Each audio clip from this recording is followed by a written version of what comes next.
Thank you for listening to Organic News here on Awake Radio, where we try to give you news that is organic.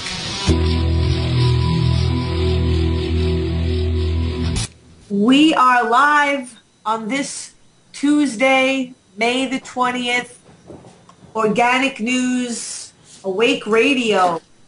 I am actually doing the show from my apartment, not out in the street like I like to do sometimes when there's good events going on.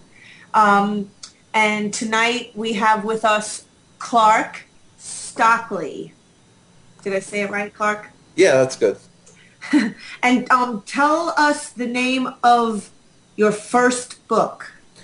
It's called The United States versus Private Chelsea Manning. And it's a graphic account from inside the courtroom. So for 2 years, I went down to Fort Meade, Maryland, and attended the trial as a credentialed courtroom sketch artist and did drawings of the proceedings.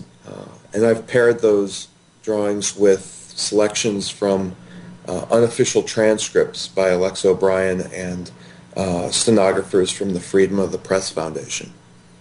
And yeah, it's a pretty comprehensive yet concise account of everything that went on there. So you were at the court every day for 2 years? Almost every day. Yeah. I missed court on a few days during the pre-trial because I teach. Also, I got arrested at the presidential debate at Hofstra, and so I missed. I was over there. I went to that. Yeah. I was arrested with, the only other people were Jill Stein and Sherry Honkala, the Green Party candidates. Right, I heard about Jill Stein being handcuffed for 8 hours. I just talked to her May Day at Union Square. Right. It was just the three of us. We were taken to a warehouse. Oh my God. And that wasn't an official police station. And they were let out at midnight, but they made me go overnight because I was out of state. I wasn't a New York resident. And what did they arrest you for? I guess obstruction of government administration, or no, it was blocking the surveillance camera. And essentially what had happened was I started filming with my camera a guy who was filming me, a plainclothed officer who was following me around with a camera. So I pulled out my camera and I started filming him. I wasn't particularly blocking his camera, but yeah, he didn't like that I was asking him questions, and so they grabbed me up and yeah. And what did they arrest Jill Stein for? I mean, because she was trying to get into the debate, I think. Right, she was trying to get in. She wasn't allowed in, so she sat down in the grass, not blocking anyone, but refusing to go across the street, I believe. Right. And yeah, it was all malarkey. You know, I believe all of our charges were completely dropped, and oh, good. Yeah, mine were. I didn't even have to step foot in the courtroom. Oh, thank God. Yeah. Okay, so tell us about the trial. Right. And your book. So, yeah, it's a 200-page graphic novel. It's in color in the ebook form, and it's in black and white in the print form. And it really, just covers every day throughout the trial. I was going to mention briefly, I did miss the last couple weeks of the trial because I was actually kicked off the base. Right. But I believe I was there the day that happened. Oh, were you?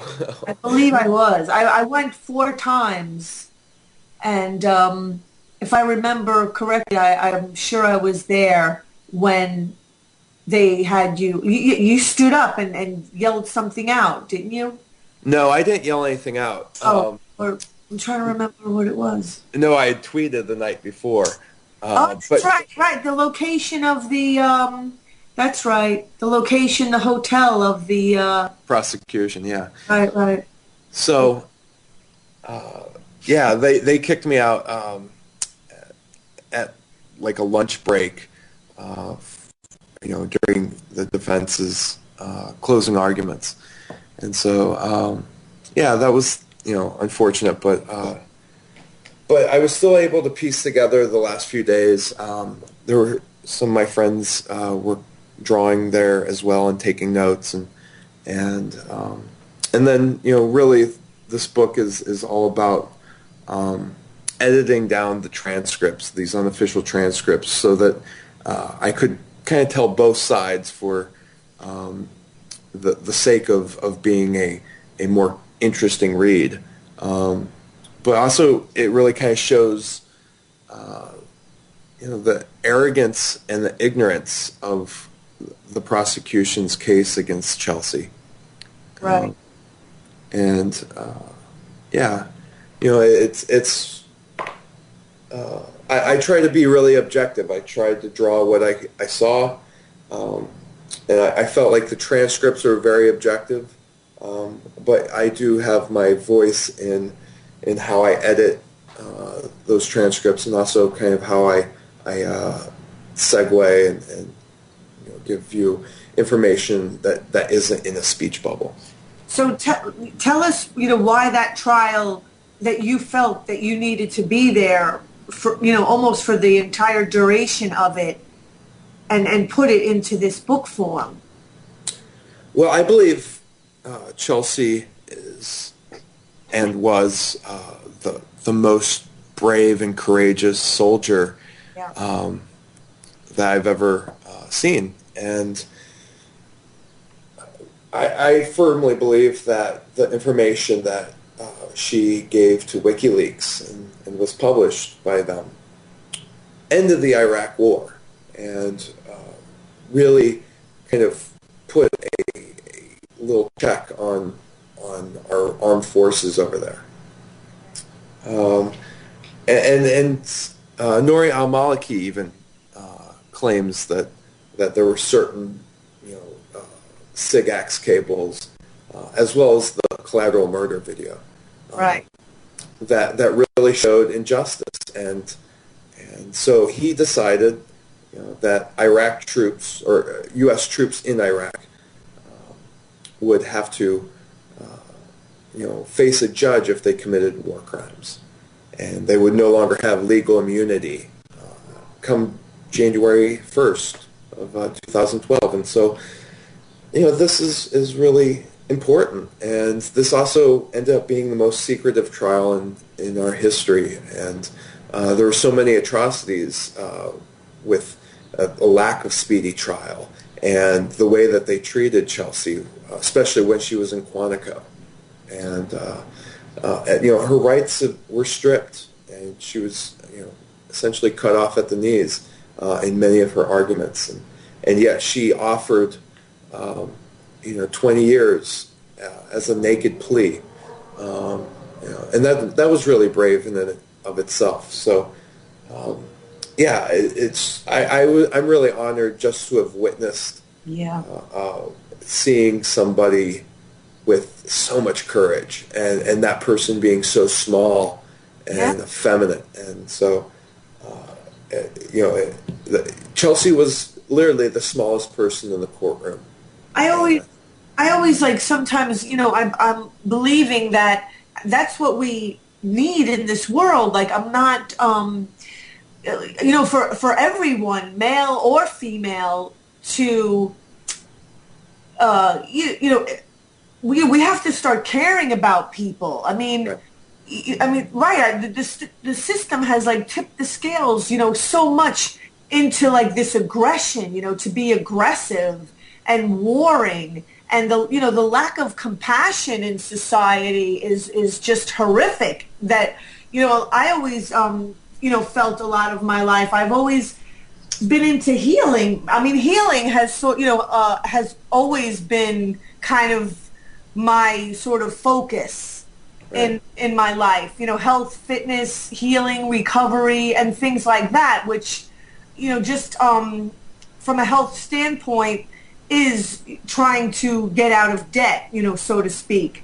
And I pretty much look at everything in a health issue, and to me, it's always been pretty clear. But I've been learning more and more as time goes on, because obviously when I was younger, I mean, I had no idea that the system is really as corrupt as it is, and for people like Bradley Manning, now Chelsea Manning, to be given 35 years for telling the truth and exposing what needs to be exposed, truths that need to come out, and they did it extremely carefully. And I don't even, I mean, I don't know the exact facts, but I know that I heard, and I'm aware that most, if not even all of the things that she revealed was not even classified. It wasn't even categorized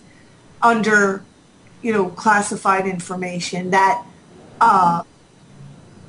it actually was information that people should have or could have even had access to. That I mean, if the public so chooses to, that these documents are accessible. I mean, is that, because I remember that coming out. Correct. For example, the collateral murder video was not classified. So the prosecution tried to claim that it was closely held, and so they used kind of some bogus testimony from Jonathan LaRue, who said that the tactics, techniques, and procedures of the laser for the shooting the civilians, the numbers on the screen could be used with lots of other videos to start to figure out how that worked, and that was completely bogus. That's something that was not likely or ever going to happen whatsoever, not even the slightest chance. And so, but there were other witnesses like Rear Admiral Donegan who said that this is unclassified and there's nothing that this video would help aid the enemy. And that was one of our biggest fears for the longest time, was that Judge Lynn would rule that Manning had aided the enemy, which was the most bogus and outrageous of all the charges, one that carried minimum sentence of life in prison. Can I ask you a question? And I don't know if you can answer it, but who is America's enemy? Well, they were calling it Al-Qaeda, and Al-Qaeda the Arabian Peninsula. But the fact of the matter is Al-Qaeda received no kind of benefit from any of these leaks. They knew essentially what was going on in their backyard. The SIGAX cables didn't reveal anything that would let them in on what's going to happen next. It was all historical data, and that's essentially what the defense was able to prove. I was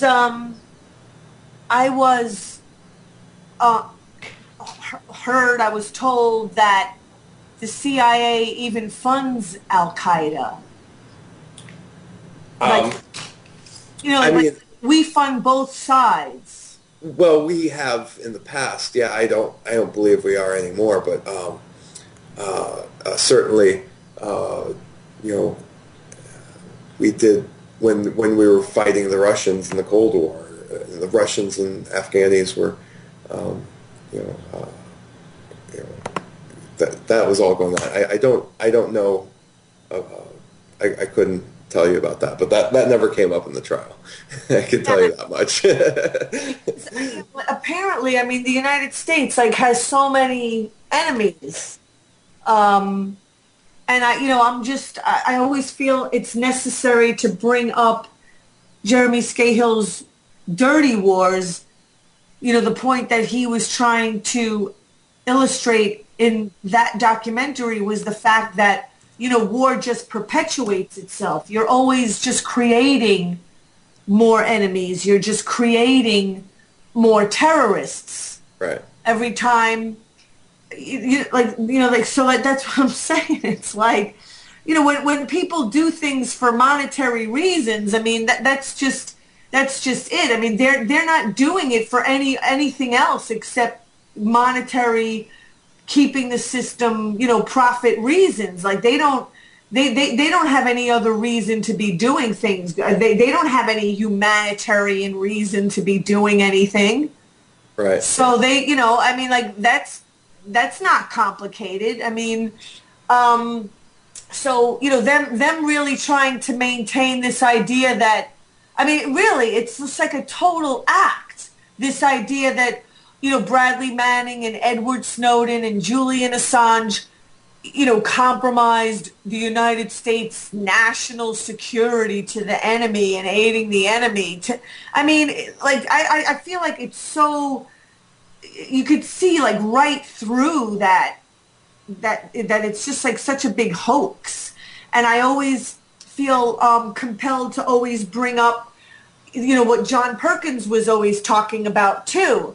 That it was always about just the United States moving into these poor countries to set up camp for a few rich people, to make a few rich people richer at the expense of and leave the poorest people holding the debt. And, to me, like, that's like a no-brainer in war and all these ideas, that war, like, whatever, like, we're over there trying to help people. It's just like such a joke. Right. I mean, I don't know, maybe it's just not so obvious to people, but I mean, I can't even imagine what it must be like to have all of the power in the world. I mean, the people that do these things, the military, the government, these corporations, banks, the Koch brothers, Walmart. I mean, these people are like, they literally function almost, I would say, at like free fall speed. Kind of like the World Trade Centers. Like, there's no resistance. I mean, there's literally nothing slowing these people down. I agree. It's gotten out of control. But I see hope in things like WikiLeaks, and we need to hold a mirror up to these corporations and these warmongers and governments, and really hold them accountable. And that's what we have to do if we're going to have world peace. We can no longer be sheep. We have to not just hold a mirror, but we have to block it. We have to really make sure that we start taking action to change things, or the whole world is going to destroy itself, and Can I just ask? It's unsustainable. So right. So what do you believe, the powers that be, what do you believe their ultimate agenda is? Oh, I think their agendas are always to make as much money while they are on the earth, and fuck everyone else. Okay, cuss? I'm sorry. Oh. Let me ask you, what happened to the WikiLeaks truck? Can you talk about the WikiLeaks truck? Yeah, I've been driving this truck for 3 years. I started in D.C. For about 6 months, and then brought up to Occupy Wall Street and camped out there for 2 months, and driven all over the place. Last summer I brought it down to Fort Meade and was driving it around NSA headquarters. And, it's this fake news truck that I started, which kind of prompted me into becoming somewhat of a journalist of my own right. So, What do your parents say? My parents know that I've always been a prankster, so and they've always known that I was political, so it didn't surprise them too much. Are they encouraging? Yeah. Oh, good for you. It took them a while. they were skeptical at first, but you know, I think Do you still have the WikiLeaks truck? I currently have it parked next door, and it's being rented out to my neighbor for storage. But I need to raise some serious cash and get a truck that doesn't break down. So something a little bit newer.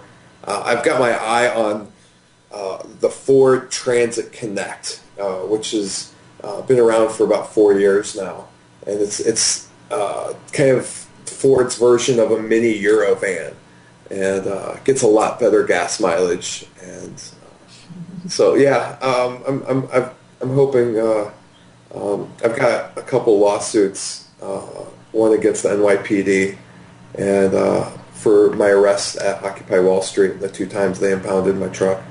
And if that turned out right, I'd like to invest in a brand new, well, not brand new, but new to me vehicle that I can use.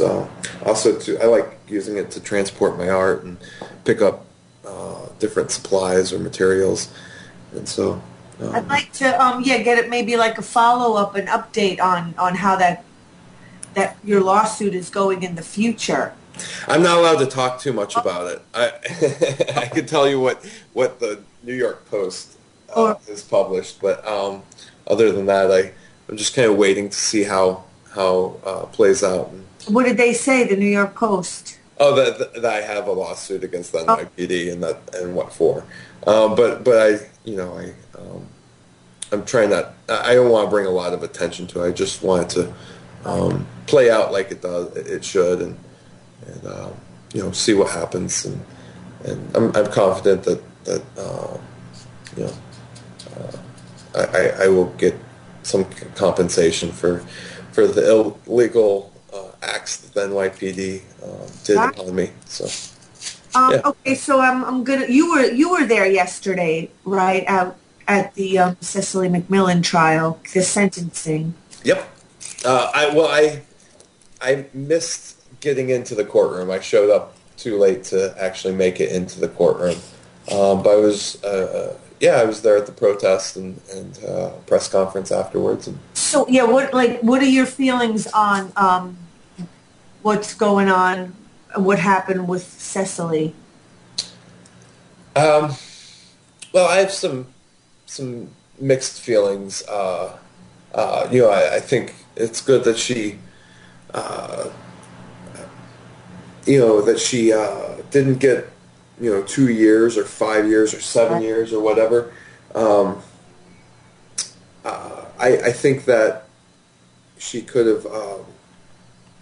have saved herself jail time if she had kind of had some better kind of negotiation and a plea, and so that's kind of unfortunate. But I think she's tough, and I think a summer in jail So wait, do you can actually be a character builder, I guess. But do you mean like when you said that she could have taken another plea and avoided jail time? I think that if she wanted to go down that route, she could have probably gotten a much less a lesser sentence. Wouldn't she have had to right? She would have had a plea to a felony. I from my understanding is that right. She didn't want to have a felony conviction on her record. Like that was the plea that she was kind of forced to take to avoid jail time, was to have a felony conviction on your record. Yet she got the felony. So it's going to have to come in the appeal, and and a short sentence like 90 days would likely, the appeal would not happen until after she serves that time. So but I think she'll get through it. And Yeah. I mean, I think it's beneficial that it's not happening during the school year, so that she'll be able to go back to school in the fall. Hopefully, what happens. I've had friends who've had 2 or 3 month sentences, and what really screws them over is their rent or getting behind at work or losing their job or something. Right. And that's really exactly, like how do you pay your rent when you're in jail? That's like you end up losing your apartment. I mean, you can't work, you'd be losing everything. Right. So, but I think she did it also based on principle as well. But unfortunately, it's very risky going in and having a jury trial.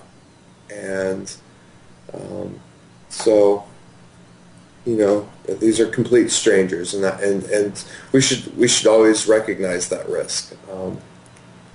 I know. Yeah, I was able to get into the courtroom yesterday, and I sat, like maybe the third row on the left, and the prosecuting attorney, the woman was, she had a microphone, and I was able to hear her, pretty well. Just kind of say how Cecily was trying to use the courtroom,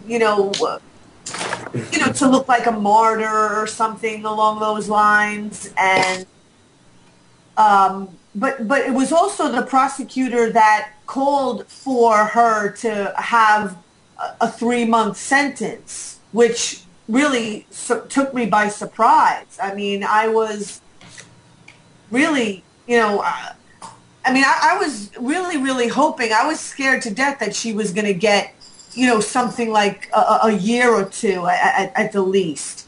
Well, I have to imagine that the letters from the jury and the as well as the nearly 170,000 signatures for leniency played some part in that. It seemed really... prosecutors are always looking for a win, no matter what. And they'll say whatever they have to do to, get that win. And that's what I mean, though. I mean, so, do they want to win or do they want to get the truth? I mean, I don't get it. It's like, I just... They were just talking about today, what's the guy's name? Ryan Dodd, the guy who works for Credit Suisse Bank. And Credit Suisse Bank just came out and admitted years of deception and keeping hidden, tax information, of their clients in the United States so they didn't have to pay any taxes. I mean, none of these people ever go to jail. I mean, they get a fine, and these people are just whistling Dixie, and it's like a big joke, and then they go put somebody like Cecily McMillan in jail. Not for nothing, but the cop deserved to get elbowed if he grabbed her. Sure, and at the very least, it should have been something, a lot less than this 90 days, 5 years probation. Yeah, 5 years probation. That's kind of that's pretty long. Right. So that means that she won't be able to protest for 5 years. I mean, but she wasn't even protesting when she was arrested. She wasn't protesting. Right. Yes, I believe it was St. Patrick's Day, and she was just meeting some friends there, and so it's kind of ridiculous how we get swept up by the police in these in Occupy and how they evicted us and it was a disgrace on democracy and it's a poor waste of poor use of our taxpayer dollars to fight crime. And she definitely didn't get a fair trial. I mean, there's no question that she didn't get a fair trial. Right, like that kind of information that other cops were and have in the past, just mistreated and manhandled, occupiers and other people that, and just the fact that the system just deems people like unworthy. I mean, like that's the whole freaking point of the trial. I mean, it had so many instances in the past where NYPD would take people who weren't even involved. I mean, I mean, sometimes I could kind of understand. I mean, if you're a cop, you don't know who's marching, who's a protester, and who isn't, and they would just grab people off the sidewalk and Well, arrest. that was a big problem at the 2004 Republican convention in New York. And many of those lawsuits against the NYPD in the city are still going on Well, what happened there? 10 years later. Yeah, talk about that because I actually wasn't living in New York in 2004. No, I was just visiting then, but yeah, there are many cases of people who weren't protesting, or who were New Yorkers just walking the street, or tourists getting kind of kettled. It was kind of one of the first times that they were starting to kettle people in New York at protests, and so it took a year and a half, 2 years in some cases to get those cases dismissed, and then the lawsuits thereafter have just continued on. I know many of them have been settled, but still many are still open, and so it's not a good system, and especially in New York. I've been arrested in other cities, and I haven't felt like my rights were trampled as much as I have in New York City and or Hempstead, New York as well.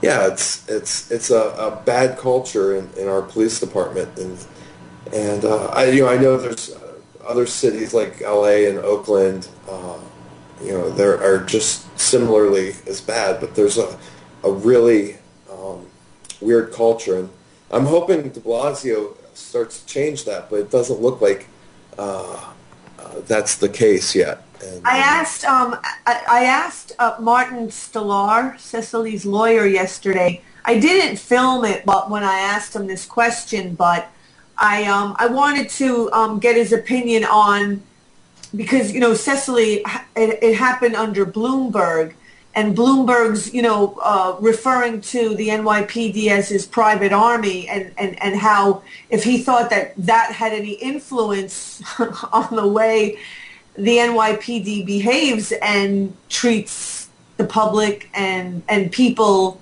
exercising their right. right. And I'll give you an example. There was one particular moment in my life that really kind of radicalized me, and that was in March of 2009. I was behind on the backside of the Palladium on 13th Street, and between 3rd and 4th Avenue, and across the street I witnessed a couple, a big guy, holding this woman up against the fence, grabbing her, assaulting her. She was yelling for help, and he was trying to kiss her and control her and pin her up against the wall. And so, I shouted, and a friend of mine, smashed a bottle onto the ground to kind of distract him so that maybe she could get free. And this guy, runs across the street and pulls a gun to our heads. wow. and threatens to kill us. And so this girl runs across the street as well and gets in front of him between us and pushes him away and tells him, stop it, you're drunk, you don't know these guys, and leads him down the street, and he holsters his gun, and he comes back, and he tells us he's going to come back and kill us in 20 minutes, and I'm on the phone with 911. I call the police. I called them 3 times, and I hid behind a car, a line of cars, and followed him around the block, and he didn't see me, and followed him into a grocery store with about 8 or 9 cops, some of them plain clothed, some in uniform, and I identified this guy, and they went to arrest him, and and search for his gun, and that's when he pulled out his badge. He was actually a cop himself, Yeah. who was off duty. He was from Queens, and he was drunk, and so they let him go, and I eventually had them. I freaked out on them and told them they needed to arrest him, and so we all went down to the station, and he lied through his teeth, and what about the girl? Did the girl testify or? No, we never. The girl never testified, but what ended up happening was I ended up suing the NYPD, and in doing so, I was able to subpoena NYU's security cameras. Oh, wow. Take footage. And so when I did that, and then the NYPD saw that, they realized that he had lied, the whole way through it. But what I was trying to challenge in my lawsuit was a new kind of rule in the NYPD field manual that was new after 9/11, which said that police officers have to carry their firearm at all times, even when they're off duty, no matter if they're drunk or whatever. Even if they're drunk. So, even if they're drunk. And this is like this weird new law or new rule after a terrorist, accident or incident that has nothing that could never be stopped with a handgun, right? And so it's completely ridiculous. But the judge in that case, dismissed the lawsuit because they said that he wasn't acting as a police officer, but in his original testimony, he claimed to have identified himself as a police officer, which was not true. And so that's what I'm saying. So, right, like how are we supposed to get any justice when everybody's just a liar? Right, and we don't have accountability in the NYPD, and that needs to change. Needs to change quickly. I really want, I mean, everybody, even in their personal life, has people that they know, people in the family that, you can be talking to and have proof and facts and be showing them like right in front of their face, like the proof. And, like they still don't want to get it, or, you're arguing with them and it's like, they're never wrong. I mean, we all know people that way that are like that, like they never admit to being wrong. It's always everybody else. It's never them, And I mean, so I think about that on like a global scale, and that's basically like our system. Like you just have these people in charge that I like to make sure that I use the right terminology. Like I don't want to say, okay, like we have these people in charge, because ultimately I don't really believe that they do have, control over us. It's just that the public doesn't own and use their own power because they don't know that they have the power. But, I mean, it's like, it's never them. I mean, it's like no matter what, like they will never ever admit to ever being wrong. They will and that's the problem. It's like as long as it's never them, as long as they think that they never make mistakes or could ever be wrong or could ever just make a mistake and be a fallible human being, they're just going to be passing their like emotional garbage on to the rest of us, and it's not really like a monetary thing, even though money is part of it. It's more just like psychological and just the mental illness that is just rampant in this system. But yeah. So, do you know anything about like the latest of what's happening with Bradley Manning? I mean, there that his case or her case is being appealed. I have to start learning to say Chelsea. I still keep saying Bradley Manning. I Um, understand. Yeah, it's Chelsea. well, those who attended the trial, heard Bradley's name all the time. So, and even in the book, I had to kind of, um, remember like, am I telling it during that time or am I telling it now? So the cover says Chelsea Manning, and Chelsea has gotten her name changed, so it's official now.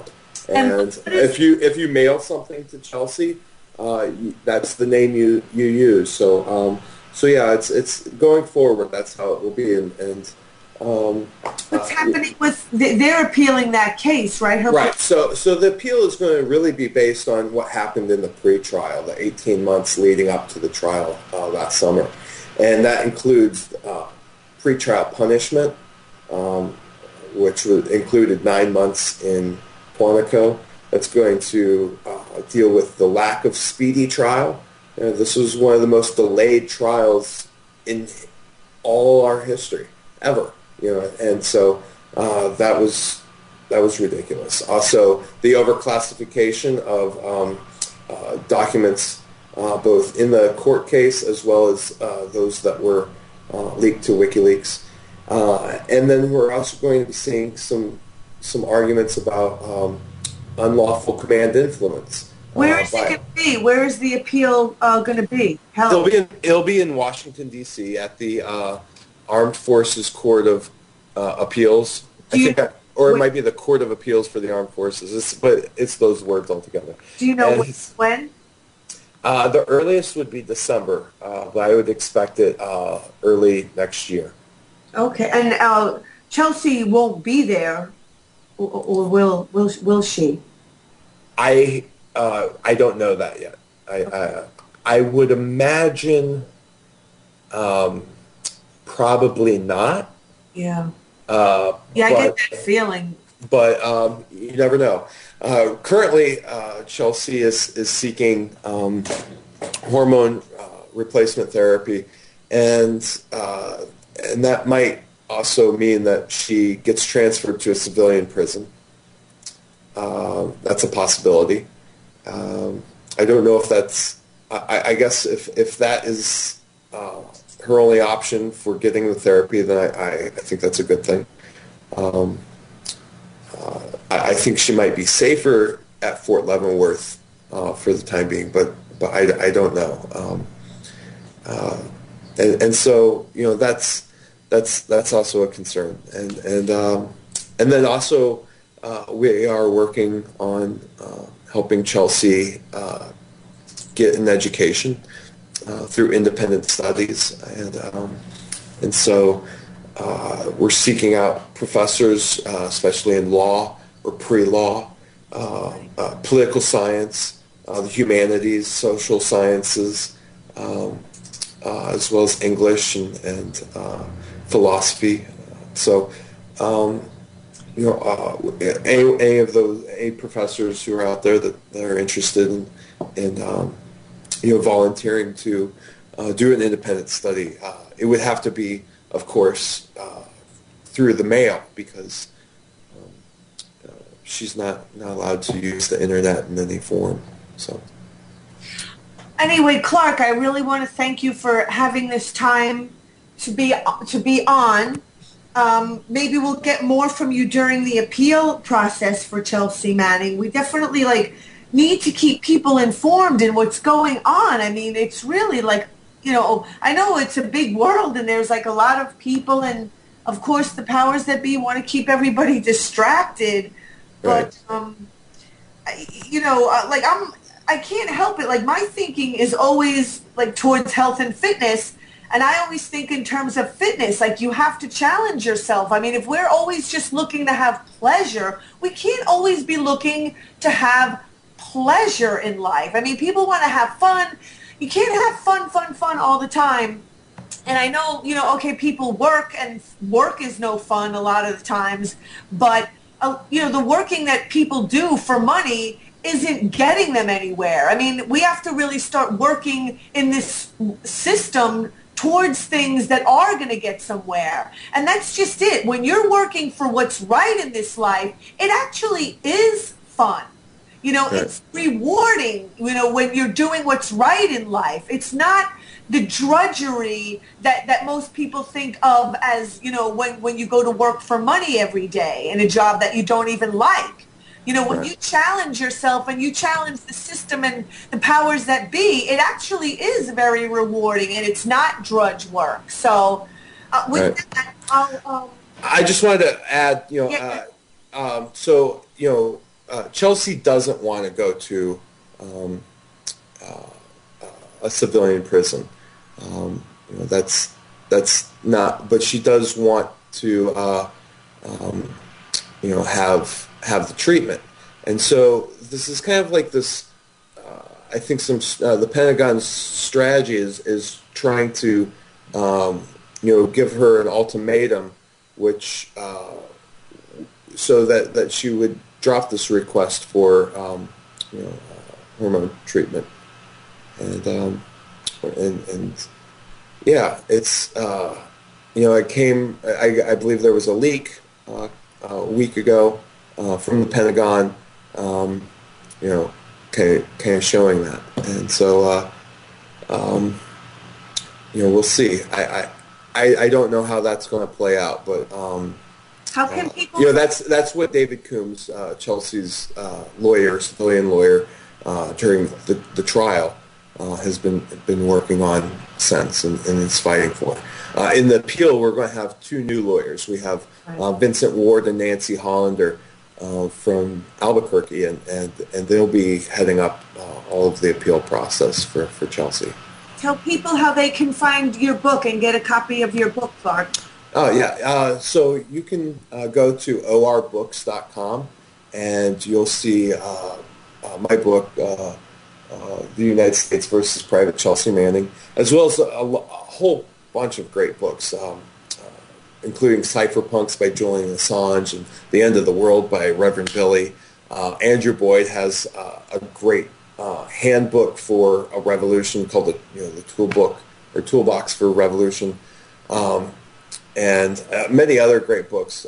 Julian Assange's next book, When Google Met WikiLeaks, is coming out in July, I believe, or late next month. So check it out. You can always follow me on Twitter at WikiLeaksTruck. And yeah.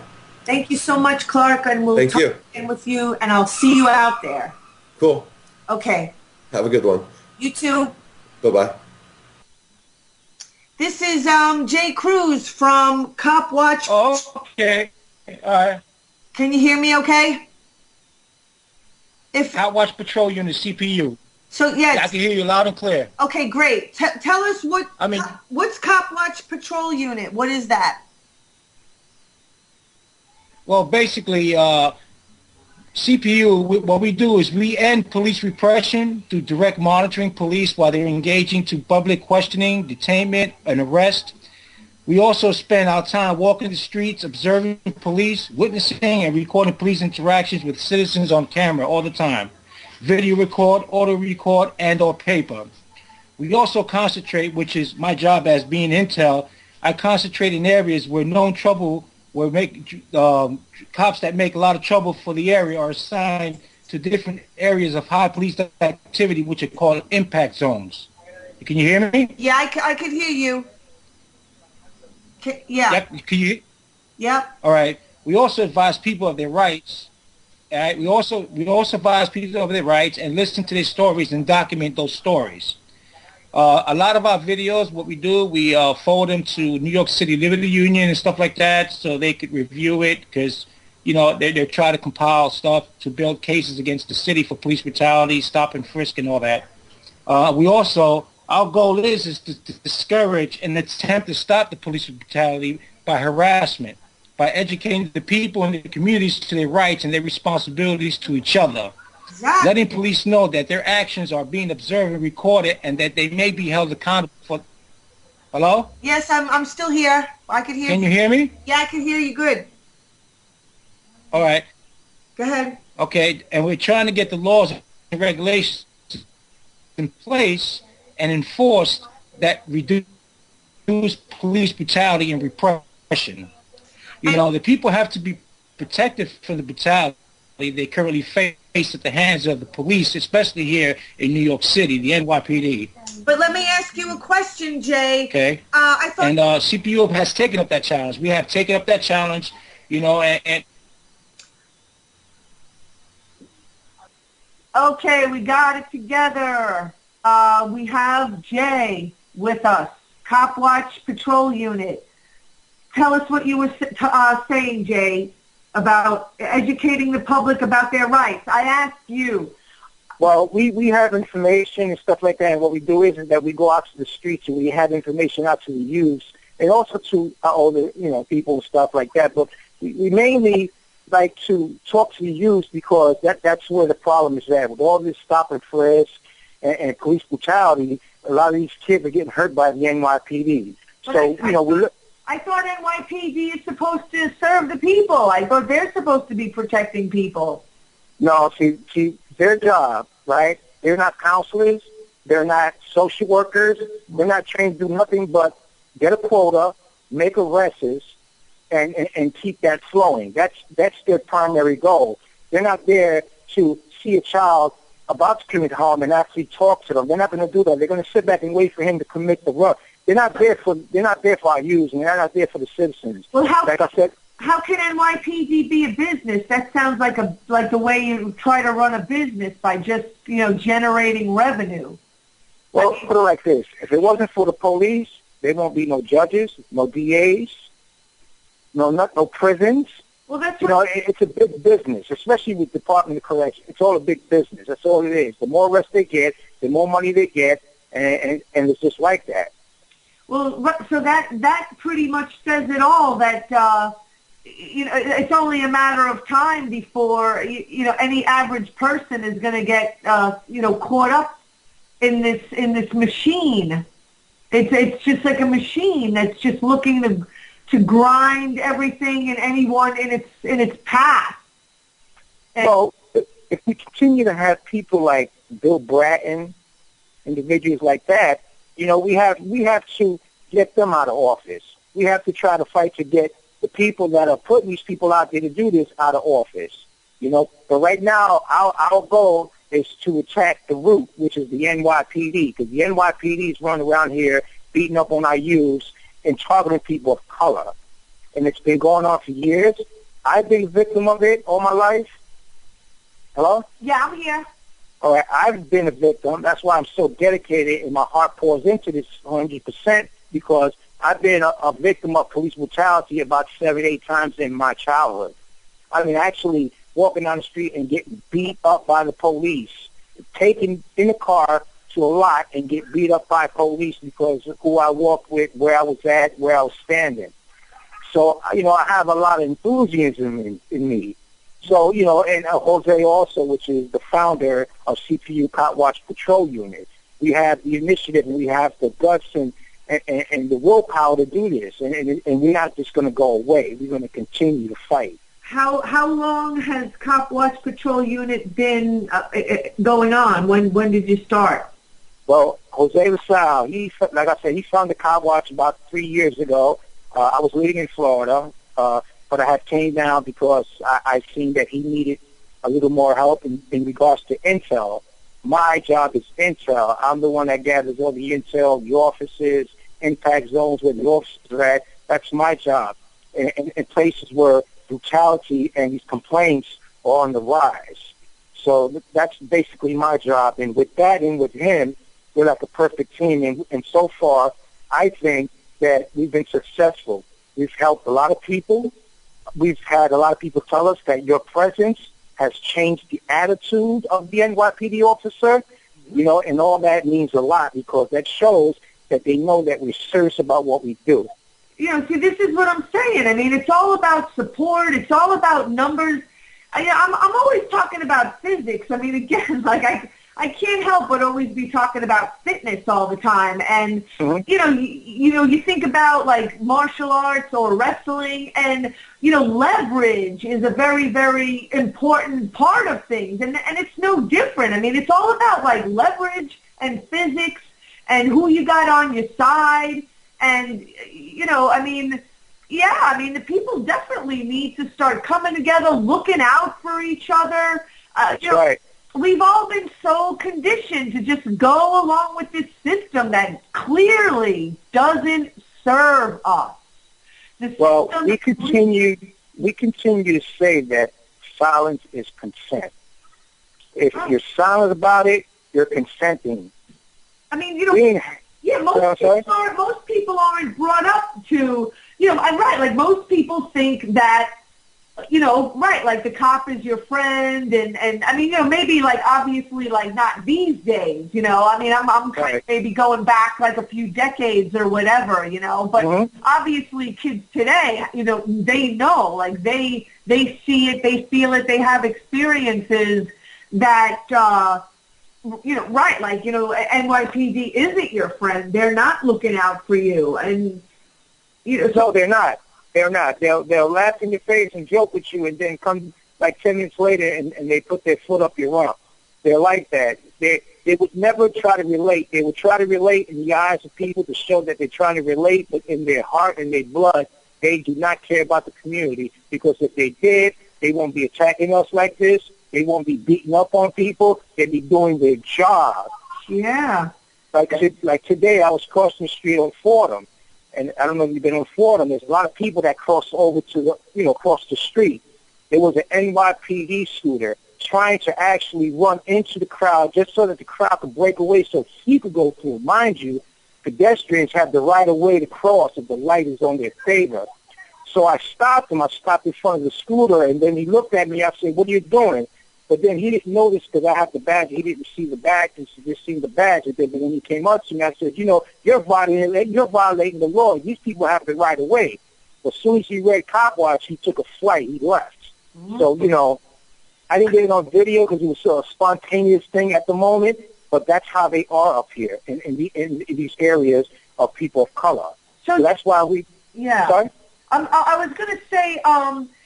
again, like years ago, I think they used to actually like hire and hire cops that had, good IQs and were pretty smart. But today, it seems like they're just going to hire like a thug to be a cop.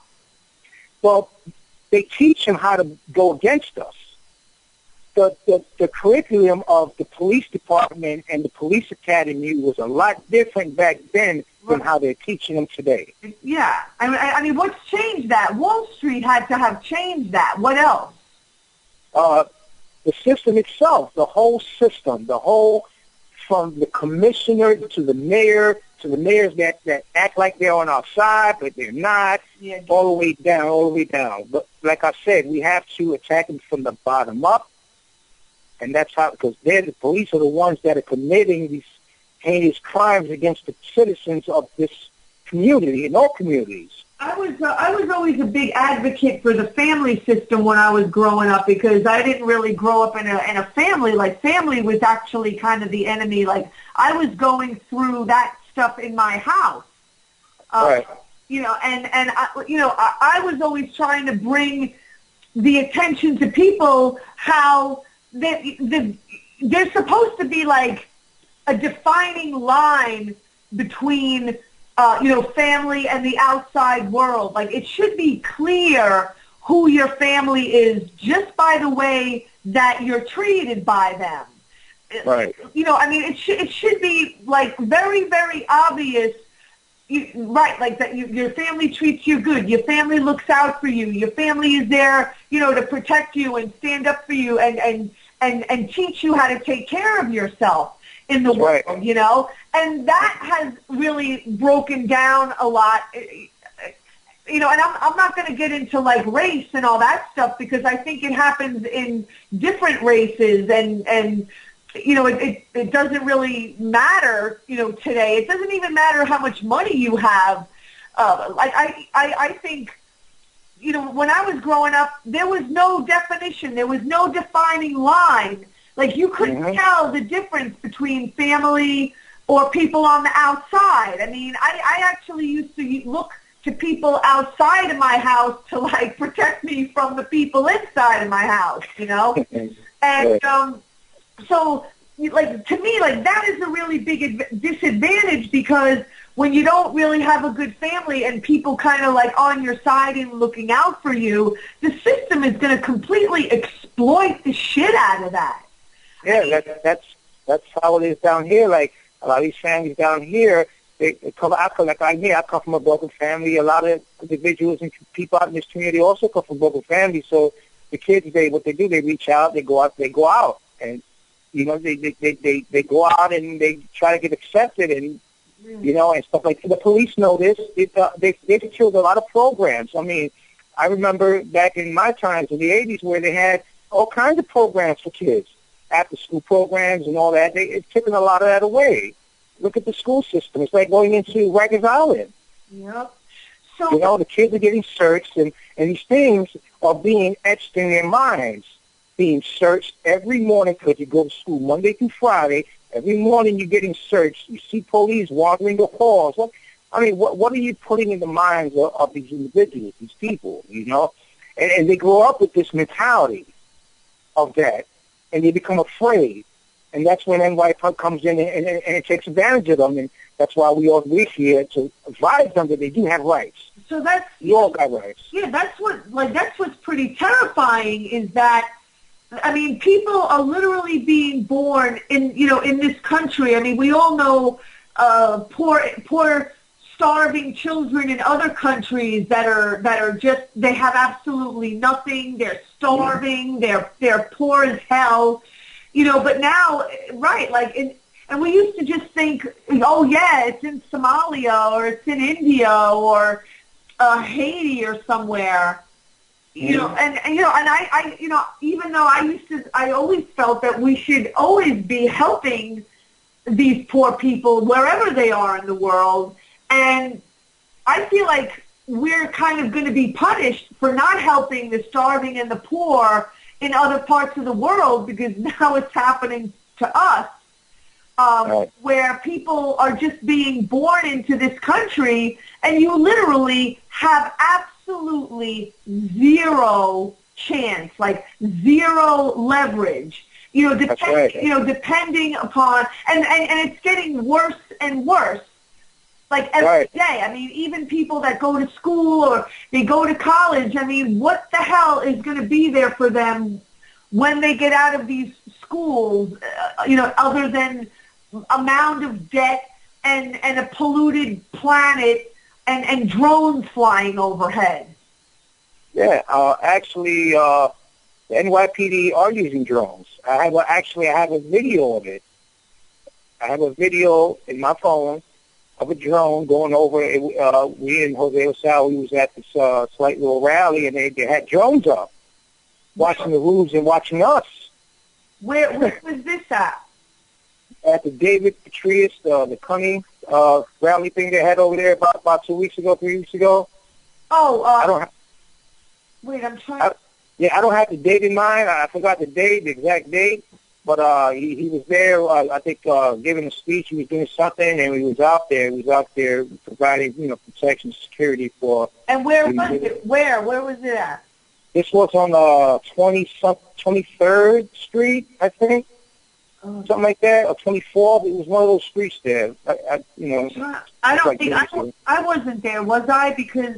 No, you wasn't there, because I'd recognize you. I look at everybody, okay. And stuff. And so David Petraeus spoke at this event? Yeah, he was doing something there, and there was people there that were, they were holding a rally about him, killing all the individuals and ordering mass hits on babies and children and stuff like that. And so we were asked to go there, to provide support, and security to make sure that if anything happened, we would document it. And while we was doing that, they shot a drone over, and I looked up. It went by the first time, and then like 15 minutes later, I was like, I heard it, and I actually took a video of it, and I like a good 2-minute video of it hovering, and then it stopped right over us, and then it moved over a little bit and stopped, and then I took a still picture of it, and if you zoom in on it, I could see the camera facing right at us. It's crazy. I have it all on my phone. So. You have a picture of it? I have a picture of it, and I have a video of it. Yes, I do. And how big was it, would you say? All right, it was the size of a like a regular rice pot. The size of that, like, what I say, I'm trying to, like a small pizza, like a small round pizza. It was that size with a big round bowl in the middle, and it had lights. It had blue, red, and green lights. So that's what I'm saying, it's like the powers that be, they got some new toys, and they just want to, like, play with their toys, and they don't care if they just kill people. To be honest with you, they're not even, holy crap. They haven't even been given the permission to use drones here in New York City.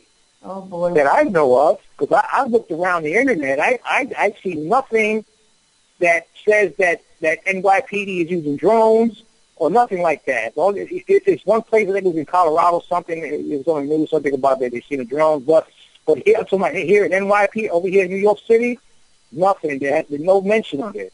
So it clearly shows that they do have them. Yeah, that's pretty scary. Yeah, that is. You hear a little, like a whisper out there. I mean, that's what, I have the video. If you want, I could email it to you, send it to you, or something. That'd be pretty good. If you could. Okay. And so you were at the event, the rally at Union Square that they were having before Cecily McMillan's sentencing the following day. Yes, I was. I was invited by Occupy Wall Street to go out there to provide security, support, and to provide a speech on behalf of Cop Watch Patrol Unit.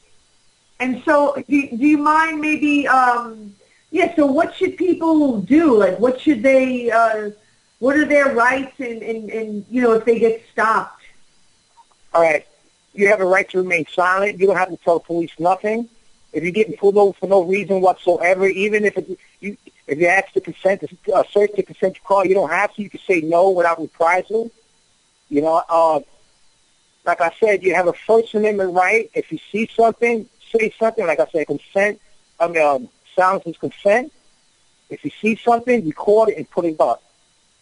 Go ahead. Hello? Yeah. I wanted to, one thing that really bothers me is when I ride the subway and they're always playing that recording about, NYPD has the right to search your bag.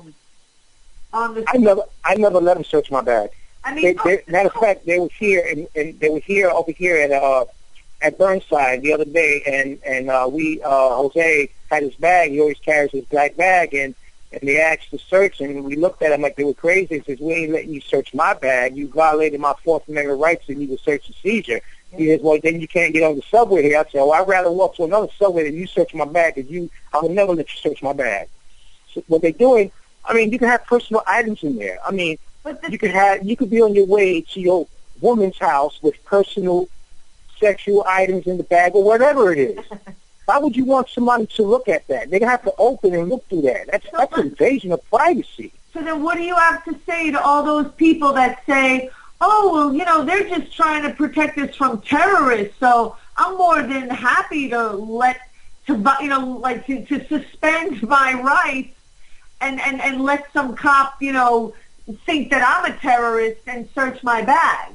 Well, you know what I tell them? I said that's why they have the NSA, the CIA, and the Secret Service, the police officer, the police department. They're the police, New York City. They're not counterterrorism. They're just officers trying to enforce the law. Searching someone's bag because you feel like that's a blatant violation of the Fourth Amendment right. I don't care what they say. Yeah. You go into somebody's property. That's like you need a warrant to go into somebody's stuff. You have an expectation of privacy, and you're protected by the Fourth Amendment.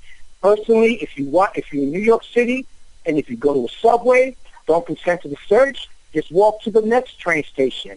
Like I would never consent to the search. I think it's a good idea to do an action on the subway and hand out like Cop Watch Patrol Unit, flyers or cards or something, and tell people, NYPD doesn't have any right to be checking their bag or just guilty until proven innocent.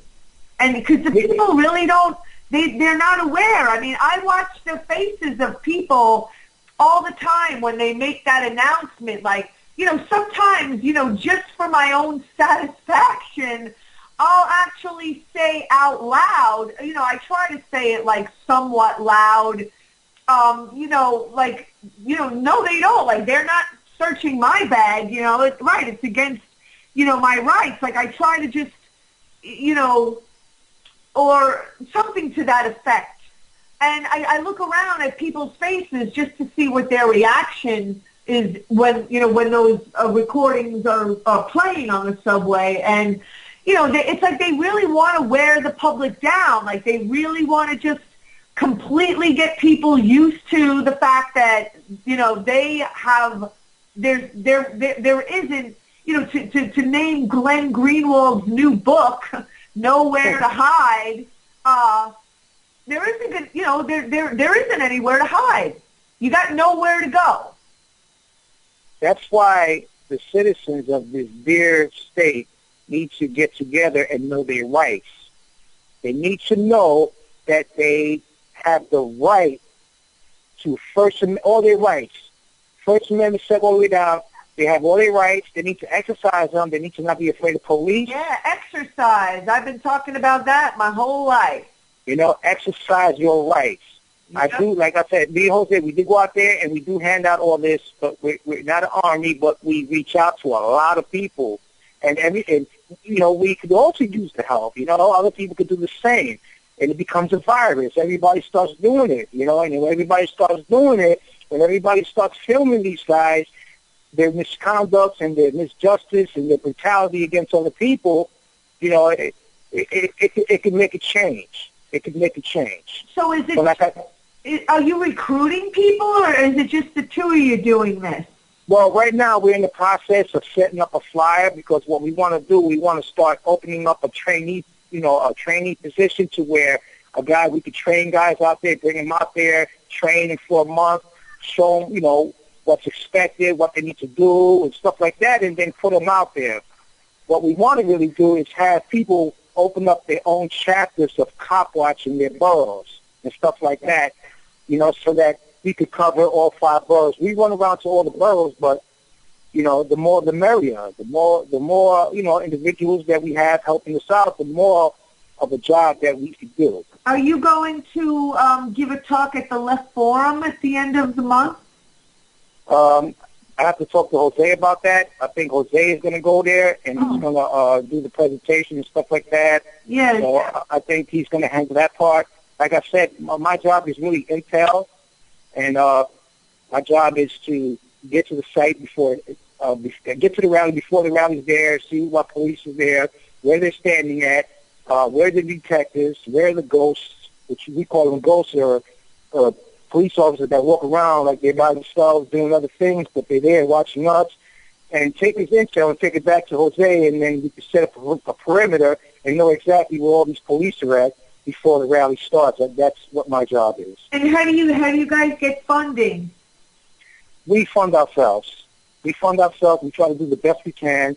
We're also trying to open up a website where we can at least get donations, so that if we do get trainees and we do get volunteer participants, we're able to make T-shirts, identifying marks for Cop Watch CPU, so that they could go out on patrol.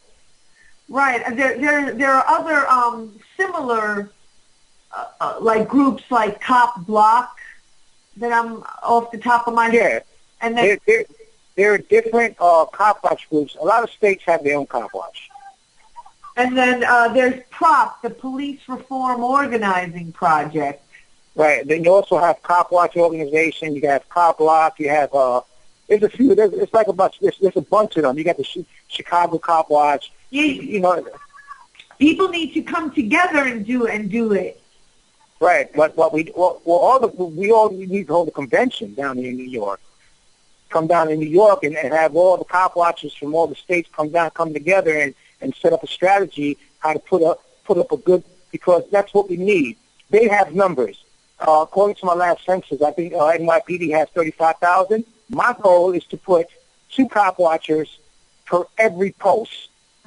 They got 35,000. I want 40,000. And they're recruiting more. You know, on the subway, I took a picture of their new ad. You know, to recruit more NYPD. Yeah, they want to put another 1,000 cops on the street. Yes. And they have proud in big bold letters on the ad. And I'm like, yeah, proud. Give me a break. You know. They got 35,000. They say crime is down, but they need another 1,000 officers. Yeah.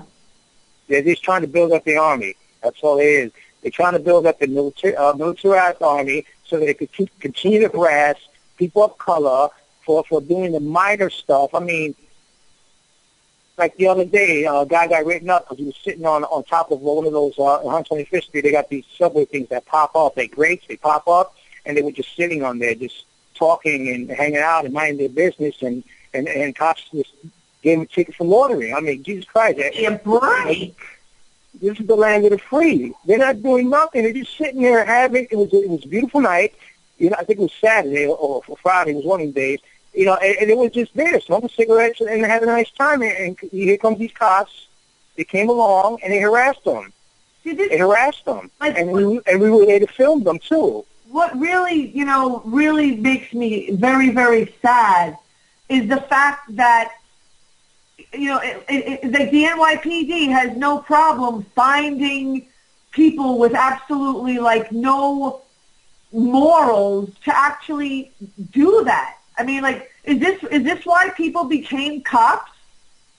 Is that why they became cops? I mean, I can't figure it out. I mean, I used to work for the fire department with the emergency medical services from 1994 until just before 9/11 happened, because I used to get like an overwhelming, like, feeling in my gut that something big was coming, for what, I don't know, I just felt something was going to happen, but, I mean, I left that job because I mean, it wasn't even as bad then. I mean, it wasn't, nothing because I worked with cops and firefighters every day, and,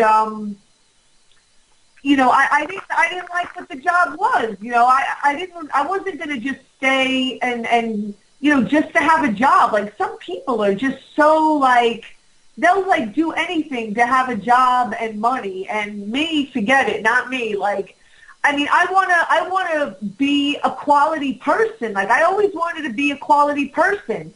And if I didn't feel like the job was giving me an opportunity to really, like, do the right thing, again, this is where my mental and physical fitness would I guess, it's just in me, to just always be about fitness and to just be a quality person in life. And if I felt like a job didn't really help me to be a really good quality person, I was not going to do it. And I don't care. I mean, it's not like you were even getting paid a lot, but, I can't even imagine that people are willing to, the cops are actually willing to partake in this ridiculous behavior and call themselves a cop. I mean, it's ridiculous. Well, like I said, there's a lot of changes that need to be made, especially with the curriculum and how they teach these officers how to engage with us. They teach them actually how to like be aggressive towards us with their voice, with their stance. Yeah. It's all the intimidation thing, and then what happens is it gets to their head. It gets to their head, and they feel like they're untouchable. One cop kills this kid, one cop kills this kid, nothing happens. What happens? Their heads get sweller and sweller, and they become more violent. I think there was 3 shootings within the last 3-4 days in NYPD. Right. I don't know if you heard it. I mean, they're getting out of hand. we did go out there and we did investigate that. And we're still investigating that shooting on 102nd in Manhattan. We've spoken to a lot of witnesses. A lot of witnesses said that actually the guy put his hands up in the air and then the cops shot him. Now, we were offering a reward, right, for any videos that was taken at the time of that incident. Tomorrow, what we're going to do, we're going to go with flyers. We're going to post them all around the neighborhood with our information, email, phone numbers like that. If any videos surface that proves that theory, they could contact us, and there will be a reward for that video, or whatever videos. It's going to really take an army of people to step up and to be dealing with this stuff. I mean, because it really is, like, out of control.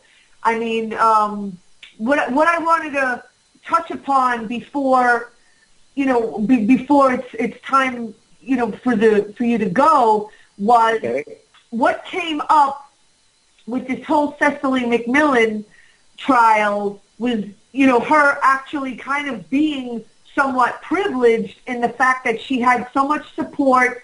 And there, I mean, even though she doesn't have an incredible media attention, she definitely, bless you, she definitely had, you know, some media attention and support and a really good support team.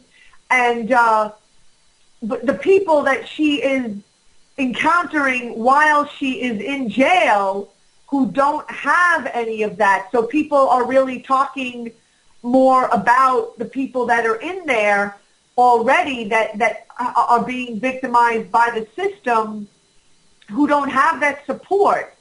And so what I was really hoping would come out of Cecily's trial was bringing light to exactly how, you know, poor people and people that are born into this system with absolutely, like, no leverage, like no chances, and they're automatically just criminalized.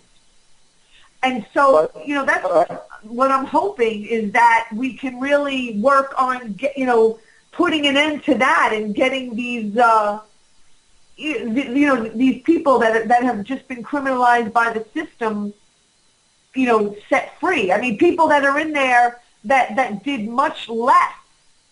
I was about to say that. There's people in there that did lesser crime than what happened with her and are doing more time with no consideration.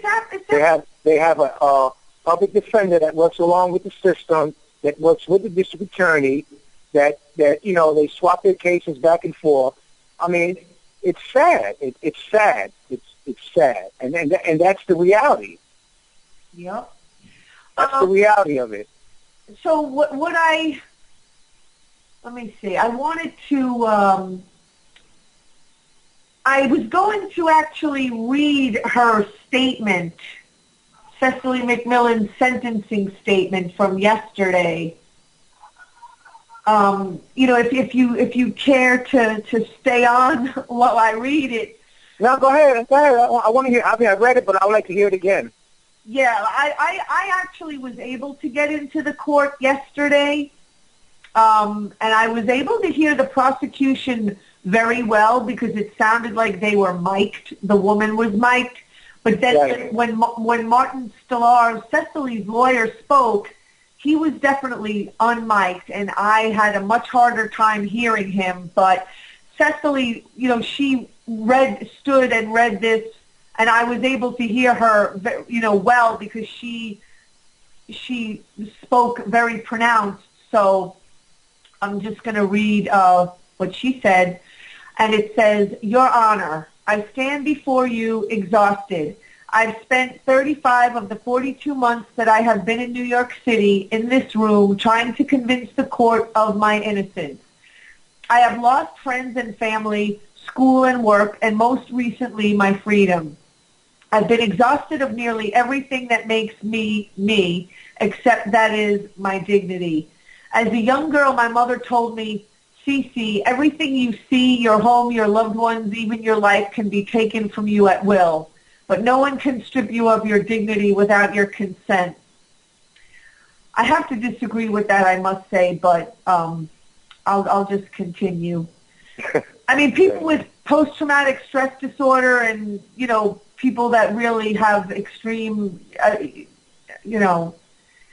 Anyway, I don't think I knew what dignity was then, but I did understand that it was deliberate, something you had to define for yourself. And though I am still young and still searching for answers, I have started down a path where dignity is derived from the law of love. And though it has been said that this trial is personal and not political, I maintain that the personal cannot be divorced from the political. Whereas nonviolent civil disobedience is the manifestation of my ideology, it is rooted in a love ethic that is central to my identity. The law of love holds that we, all of human society, live one common life. Our existence beats with one common pulse. That as we listen to one another, learn from one another, love one another, we draw closer to one another and towards our collective happiness. Therefore, whether in resistance or in retribution, whether personal or political, violence is not permitted. This being the law that I live by, I can say with certainty that I am innocent of the crime I have been convicted of. And as I stand before you today, I cannot confess to a crime I did not commit. I cannot do away with my dignity in hopes that you will return me my freedom. However, the same law of love requires me to acknowledge the unintentional harm I caused for another. For this accident, I am truly sorry. And in this spirit, Your Honor, I ask you to halt the violence there. Consider my words as I ask you to not perpetuate one injury with yet another. And I really, I thought that last sentence was definitely a great way to end it. Mm-hmm.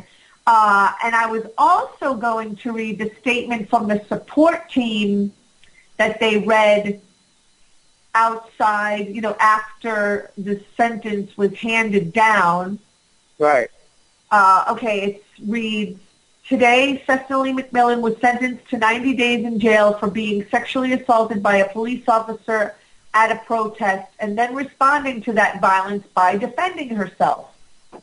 As we all know, that Cecily did not receive a fair trial, and this case will be fought in the Court of Appeals.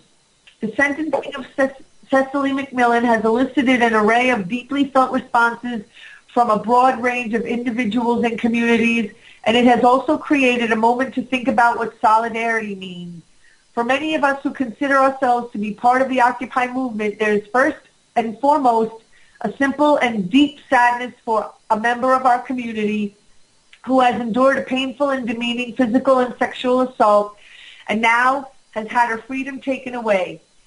It's painfully clear to us that Cecily's case is not special. Sexual violence against women is disturbingly common, and there is a tremendous amount of over-policing and prosecutorial overreach by the police and the courts, enacting predominantly upon black and brown populations every single day, generation after generation. On a broader level, there's been a tremendous outpouring of public support in the wake of the verdict, for which Cecily and the team are truly grateful. We're heartened, too, by the outrage this blatant, heavy-handed attempt to squash dissent has elicited from the public at large. The message this verdict sends is clear. What Cecily continues to endure can happen to any woman who dares to challenge the corporate state, its Wall Street patrons, and their heavy-handed enforcers, the NYPD. We certainly think outrage is an appropriate response from economic and social justice activists and allies who are concerned about the silencing of those who push for change. The DA and the courts want to make an example out of Cecily to deter, to scare us, to keep us out of the streets, and we won't let that happen. This ruling will not deter us. It will strengthen our resolve. At the same time, we recognize that outrage is a blunt tool that can often obscure important distinctions. Cecily's story represents a confluence of a number of different kinds of structural and institutional oppression that impact different communities in different ways. Expressions of shock at the mistreatment and denial of justice for Cecily, a white-appearing, cisgendered graduate student, only underline how rarely we're proven wrong in our presumptions that common privileges of race, class, and gender normativity will be fulfilled. It's no great secret that police brutality and intimidation and railroading in the court system are an all too predictable part of life for many low-income black and brown people, immigrants, and gender non-conforming New Yorkers, the vast majority of whom receive far less than Cecily in the way of legal support and media attention. And while we're furious that in the wake of a violent sexual assault, Cecily might now be subjected to the institutionalized sexual violence of the prison system, it's only on top of our horror at the gross injustices that countless people with significantly less recourse experience daily at the hands of that same system. While we believe Cecily's story can provide a rallying point around which others may challenge police sexual violence and brutal suppression of dissent, we recognize that, at best, Cecily is an awkward symbol for the broader issues of police brutality and a broken, biased legal system. This awkwardness is but one example of many awkward scenarios regarding race and privilege that played out in occupied communities since the original occupation of Zuccotti Park.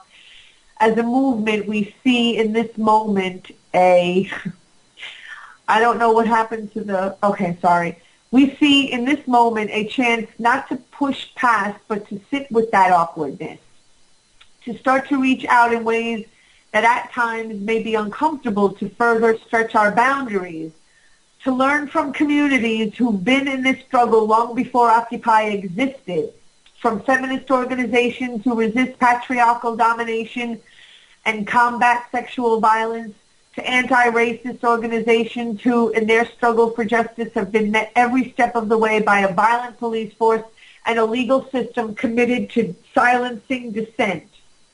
The Occupy Wall Street movement has been a catalyst for social and economic change. But while we claim to be the 99%, building a movement that truly represents the diversity and strength of the people will require a principled approach in our activism centered around a love ethic. Bell Hooks describes the love ethic in All About Love as the will to oneself for the purpose of nurturing one's own or another's spiritual growth. Love is as love does. Love is an act of will, namely both an intention and an action. Will also implies choice. We do not have to love, we choose to love. To build solidarity, it's not enough to simply be a slogan or a meme. Slavoj Zizek told us during the encampment not to fall in love with ourselves. Solidarity means listening to and extending ourselves when oppressed communities ask, not to try to lead, but to get our hands dirty and do the work. Building solidarity across the 99% is the only way to effectively fight the 1% and to create genuine change. Though Zuccotti Park changed us forever, the true work began when we went back out into the world. Many of us are working in communities, figuring out how to most effectively demand justice for the 99%. From cop watch to tenant councils that combat high rents and poor living conditions, to helping build community gardens. As we continue building support networks in our new communities for the people who still interact with one another in the movement, we are more than friends now. We are family. We're connected because we see in each other the strength to overcome struggles we couldn't possibly win on our own. A member of our support team went to Rikers Island yesterday to visit Cecily, and she spoke of her experiences in jail. I am very conscious of how privileged I am, especially in here. When you're in jail, white privilege works against you. You tend to react when you come out of white privilege by saying, you can't do that, when prison authorities force you to do something arbitrary and meaningless.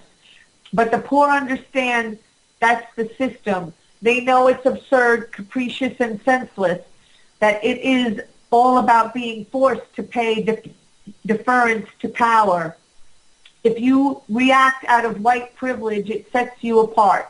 I have learned to respond as a collective, to speak to authority in a unified voice, and this has been good for me. I needed this.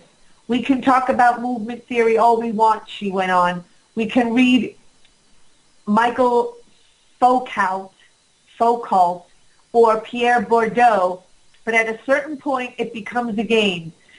You have to get out and live. You have to actually build a movement. And if we don't get to work to build a movement now, there will be no one studying movement theory in a decade because there won't be movement.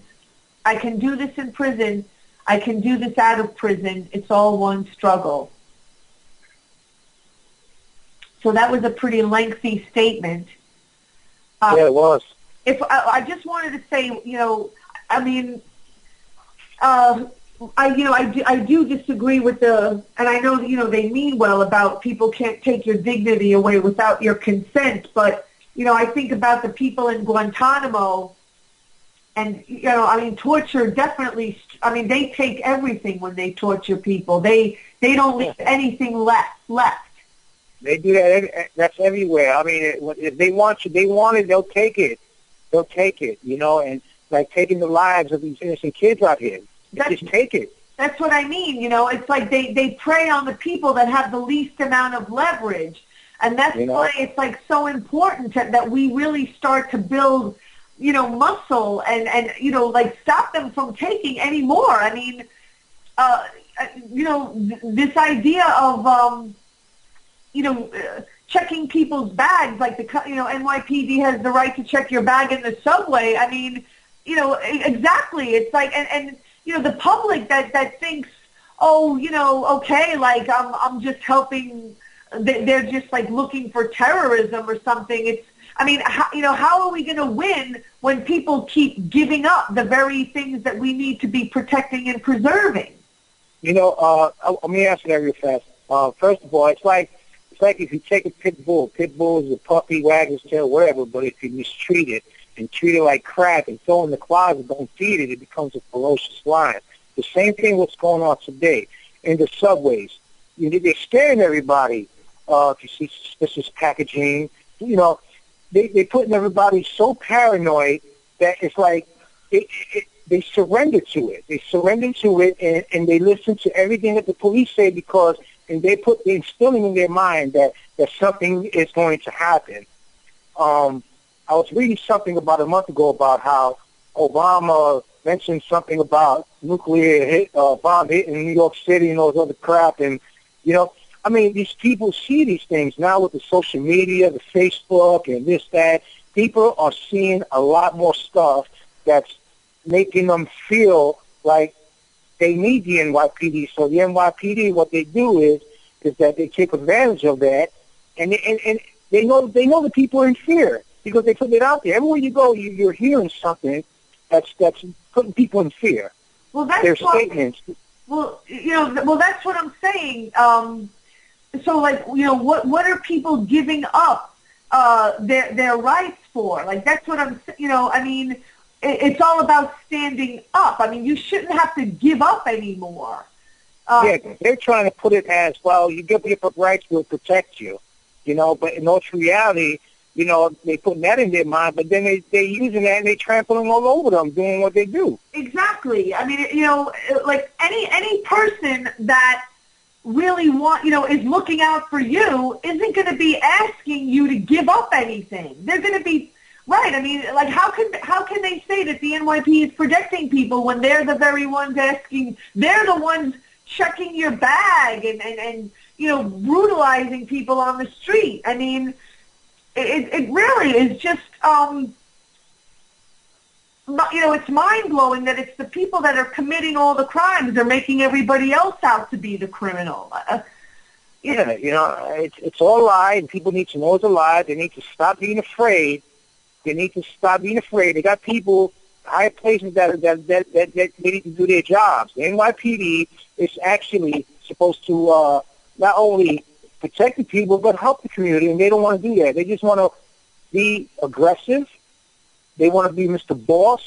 Yeah. And you know, they want to instill fear in people. And let me tell you, I have no fear with them whatsoever at all, period. 0% fear. And that's what people need to be. That's just it too, you know, and this is why I always go back to health and the way that nature works, because that is not that's a sign of an unhealthy person. I mean, anybody that wants people to be afraid of them and to be intimidating people is not a healthy person, and it just goes to show you that that person is truly weak.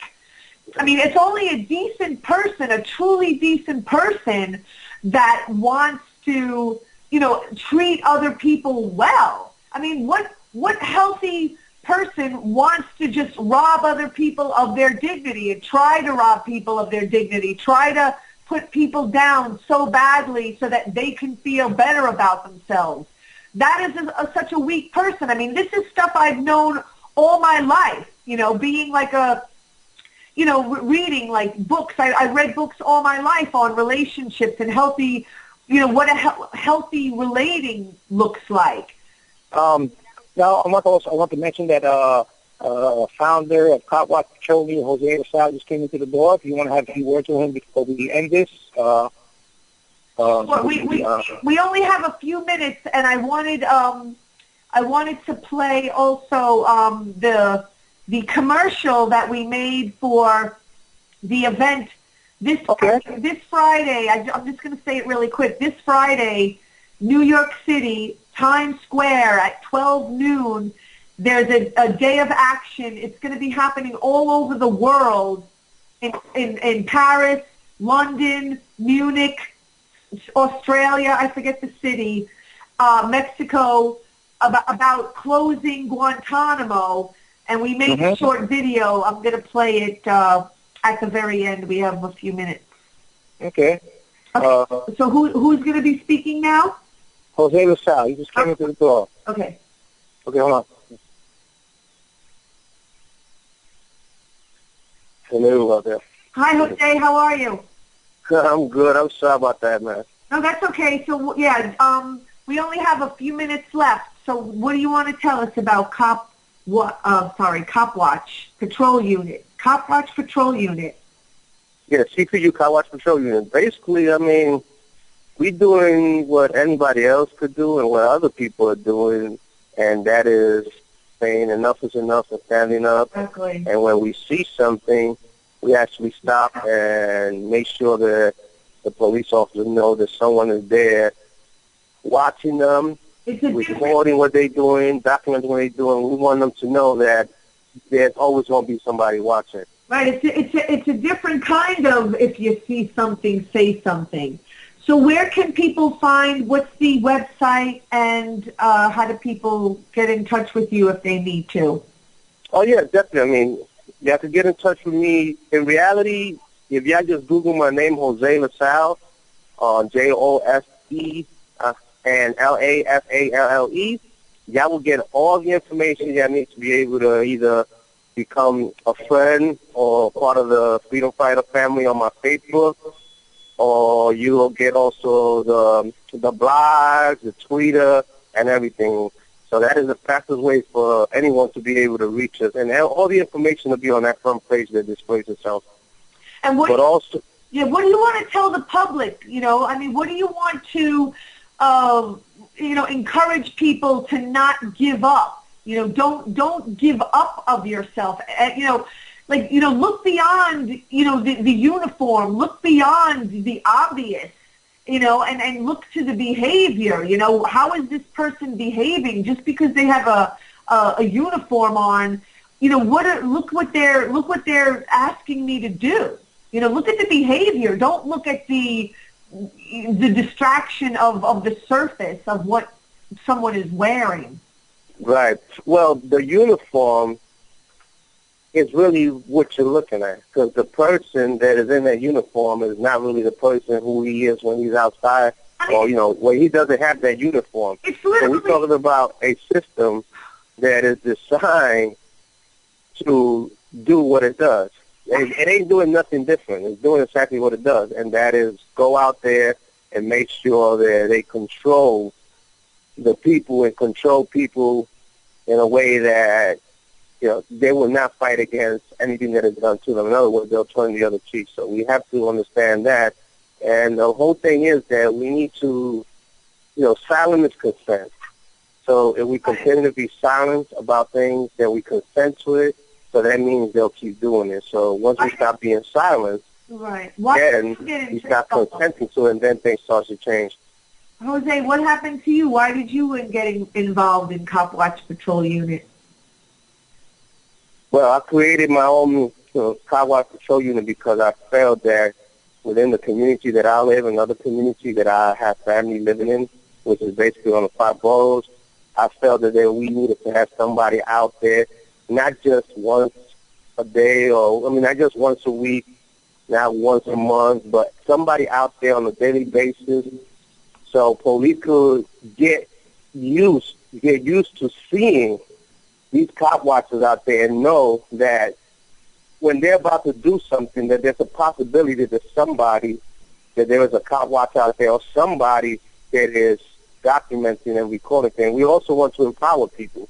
And by us being out there, we empower people to do what we're doing themselves. They don't have to be cop watchers, but by them seeing us standing up against a militarized police department and against the injustice and against the brutality they bring into our community, people start losing their fear, and that's what we want. We want people to lose the fear and realize that they don't really need cop watchers out there because everybody is a cop watcher. Everybody could go out there and make sure that these police officers, when they come into our community, they're not coming to treat our people and treat our brothers and sisters like they're all criminals.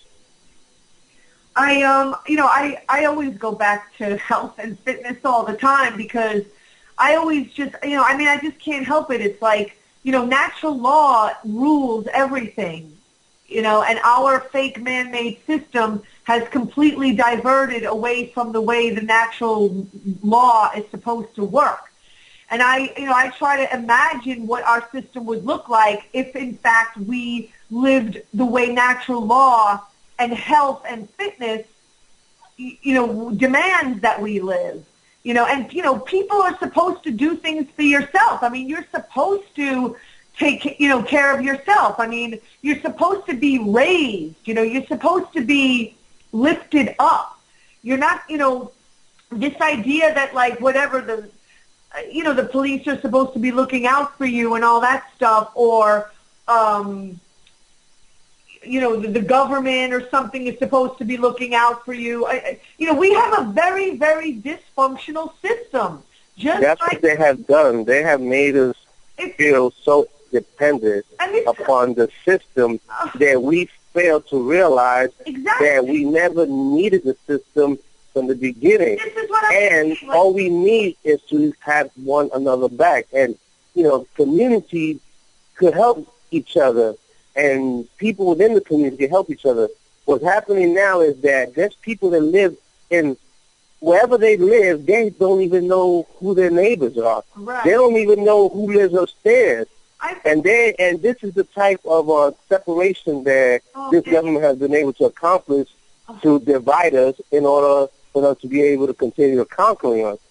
And that is the problem we're having, because when I was young, I remember my mother used to go to the neighbor to get some rice, or go to the neighbor upstairs and get some sugar, or go downstairs to the neighbor and get some coffee. And they was communicating with one another and sharing with one another what they didn't have.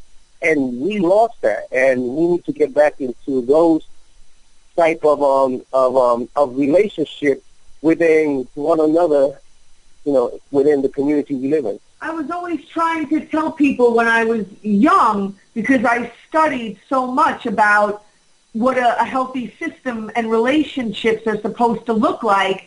And because I could always feel as a kid that, like I was being made to feel dependent and codependent, and to not be the it's like, it's like they tell you that they want you to be this sort of independent person that can go out into the world and work and earn a living and take care of yourself. It's like the words are saying that, but the actions that are treating you are doing the exact opposite. And you're literally being, raised to be dependent. Your wings are being clipped, like you're being treated like you're a criminal for being smart. I mean, that's what happened to me, and I was being brought up to be dependent, like almost like I wasn't allowed to leave. Like they didn't want me to leave the house.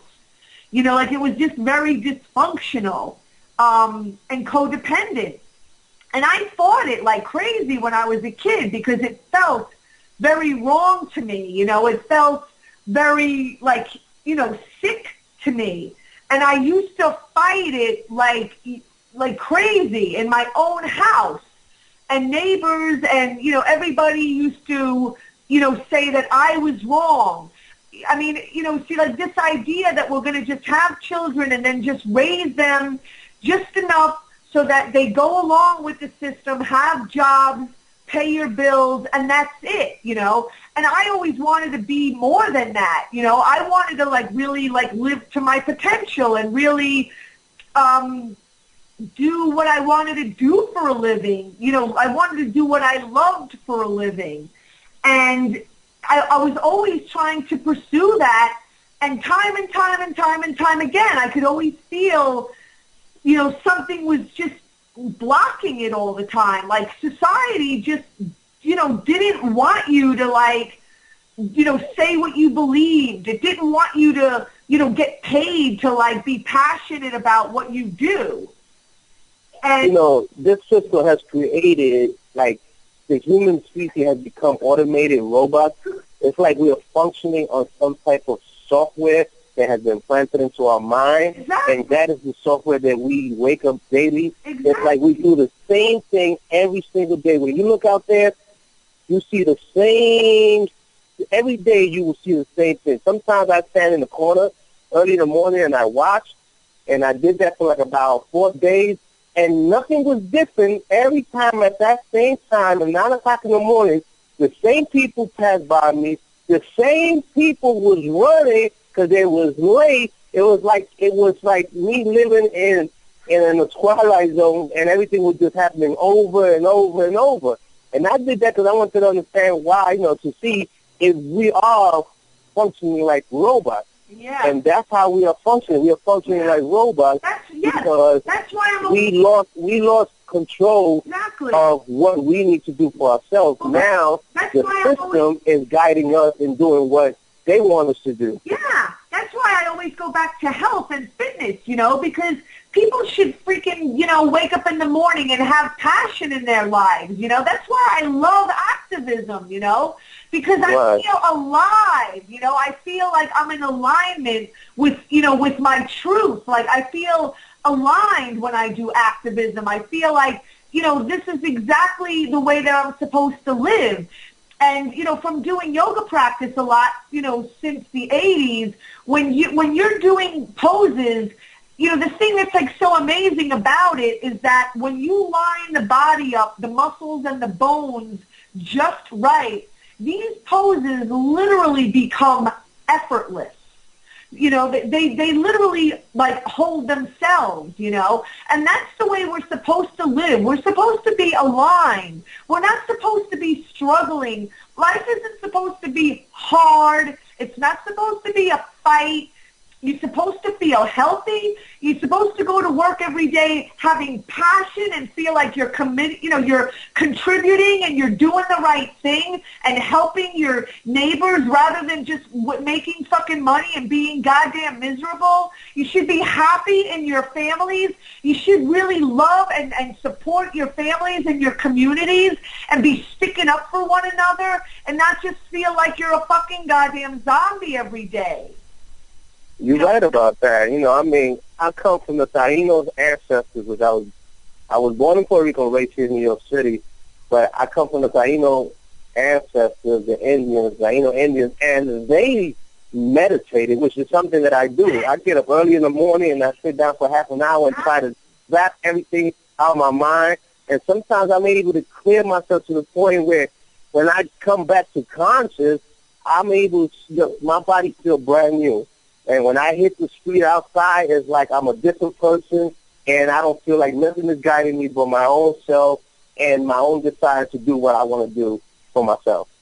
And, you know, and that is important. We lost that connection within ourselves to be able to even talk to ourselves inside and deal with our internal energy to the point where we're able to energize our body and our mind just by meditating and just focusing on self. That's right. You know, like I'm always pushing for health, meditation, yoga. You know, when people focus on that, you know, you gotta have your own system, your body and mind system functioning healthily. You know, to go out into the world and get that system to function healthily. You know, and vice versa. So, but anyway, Jose, I want to thank you for being on.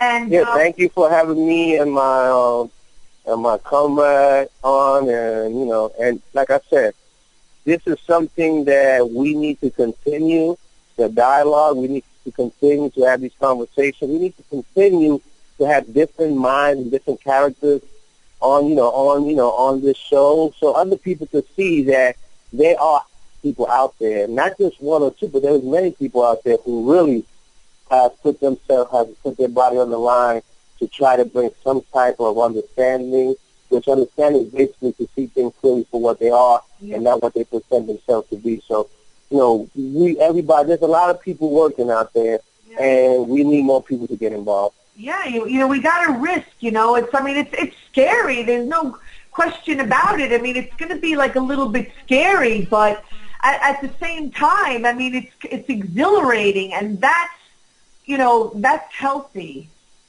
So, yeah, so thank you very much, and I love what you do. You know I do. Yeah, and keep doing what you do, and I'll see you out there in the battlefield in the next battle there. Or the next struggle that pops up. Yeah, share my YouTube videos. Don't worry about it. I will. Okay. Have a great night. Thank you. Okay, you too. Bye-bye.